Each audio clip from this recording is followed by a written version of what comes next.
باجوڑ پاکستان کا وہ خطہ جہاں پہاڑوں کے درمیان ہزاروں کہانیاں دفن ہیں،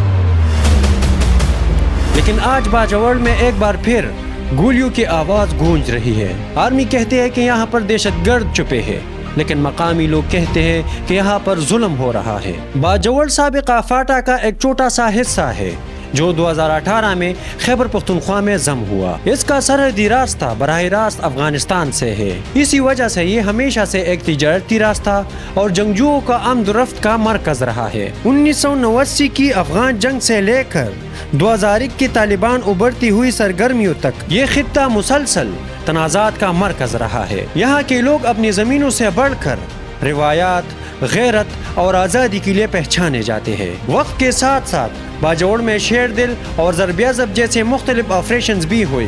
اسی طرح 2008 میں باجوڑ میں شیر دل آپریشن ہوا۔ پاکستانی فوج نے تحریک طالبان اور غیر ملکی جنگجو کے خلاف کارروائی کی، لیکن اس آپریشن سے ہزاروں لوگ IDPs بے گھر ہو گئے۔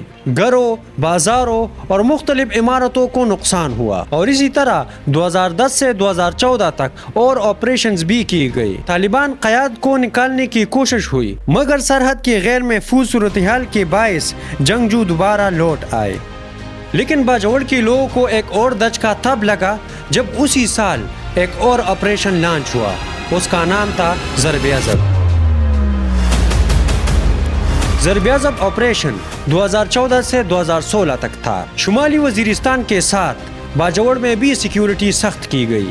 بہت علاقوں میں حالات بہتر ہو گئے، لیکن کئی علاقوں میں مزاحمت جاری رہی۔ 2019 کے بعد حملے تو کم ہو گئے، لیکن خبریں آتی رہی کہ TTP دوبارہ منظم ہو رہی ہے۔ لیکن آج 2025 میں بھی باجوڑ میں آپریشن جاری ہے۔ آرمی کا موقف ہے کہ کچھ TTP افغانستان سے یہاں آ کر باجوڑ میں اپنے لیے چھپنے کی جگہ بنا رہی ہے۔ خفیہ اطلاعات کے مطابق یہ گروہ فوج پر اور عام شہریوں پر حملے کی منصوبے بنا رہے ہیں۔ آرمی کے مطابق یہ آپریشن دہشت گرد کو ہٹانے کا ہے، لیکن دوسری طرف مقامی لوگوں کا کہنا ہے کہ گھروں پر شیلنگ ہو رہی ہے، بے گناہ لوگ مارے جا رہے ہیں، عورتیں اور بچے بے گھر ہو رہے ہیں۔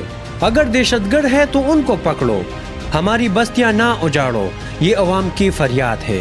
میدان میں آنے والی رپورٹس کے مطابق کئی دیہات خالی ہو چکے ہیں، لوگ محفوظ مقامات یا رشتہ داروں کے گھر میں پناہ لینے کے لیے مجبور ہے۔ بے گھر ہونے والے خاندانوں کا مسئلہ دوبارہ سر اٹھا رہا ہے۔ اسکول بند، بازار سنسان اور کھیت اجڑ گئے ہیں۔ باجوڑ کے پتھروں نے بہت خون دیکھا ہے، ہر نسل نے جنگ کا ایک نیا چہرہ دیکھا ہے۔ سوال یہ ہے کہ آنے والے برسوں میں یہاں بچے امن کا منظر دیکھیں گے یا یہ زمین ہمیشہ بارود کے دھن میں لپٹے رہے گی۔